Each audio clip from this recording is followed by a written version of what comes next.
Nonn oli nobe poisikene, nonn oli nobe poisikene, vaares vaga linnukene, vaares vaga linnukene, tõimal sarvest sõnumit, tõimal sarvest sõnumit. Tervist! Mina olen Tammeugu Mari ning koos Jaagu Tooma Merle ja vesikonna Katrinaga ning suure hulga sõrulastega me tegime ühe raamatu. Selle raamatu nimi on Sõrulase Aabits.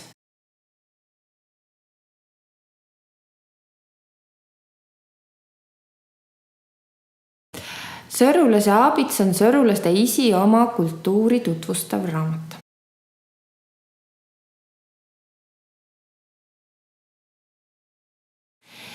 Sõrulase Aabits on esimene sõrvekeelne raamat. Sõrvekeeles on kirjutatud ennem näitemängusid ja luuletusi ja naljajuttusid ja sõrulaste keelt on uuritud teadlaste poolt. Aga päris otsast lõpuni sõrvekeeles kirjutatud raamatut praegust siiamaani olemas veel ei ole.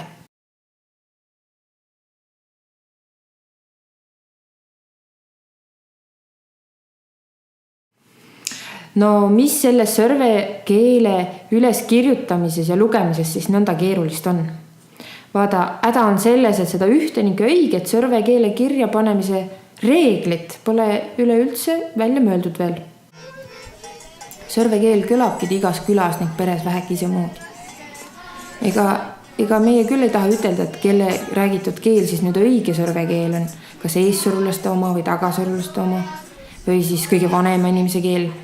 Me otsustasime, et meie seda vahet küll tegema ei hakka ja panime keelekirja just nõnda, nagu selle inimese suust ta kõlab.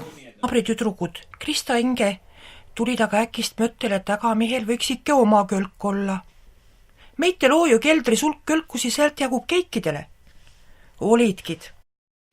Sõrulase Aabitsa kirjutamiseks kutsusime appi sõrulasi siinpool merd ning säälpool merd. Hakkasime juba õige mitu aastat tagasi. Lugusid saadeti meitele paberkirjaga ning e-postiga ning meitele jutustati lugusid, mõne loo otsisime ajalehest, mõne järgi läksime muuseumisse. Ja täitsa suure hulga juttusid mõtlesime isegi ise välja. Muidu, et meitel on siin raamatus pildid ka. Pildid joonistas meitele Marek Tarkin, kes on siin ka samas Saaremaal elav kunstnik ja Aabitsa tähed tegi meitu oma koolipoiss Reidik Raun. Sõrulase Aabits on juba peaaegu valmis. Meitele on suureks abiks olnud mõlemad Sõrvemaa vallad, Salme ja Torgu vald, suur hulk sõrulastest annetajaid, Sõrvemaa Lionsid ning Eesti Kultuurkapital. Selleks, et Aabits jõuaks kaante vahele ning kõikide Sõrve algklassi laste kodudesse ilma rahata, on meile veel natukese abitarist. Nonn oli nobe poisikene, nonn oli nobe poisikene, vaares vaga linnukene, vaares vaga linnukene, tõimal sarvest sõnumit, tõimal sarvest sõnumit.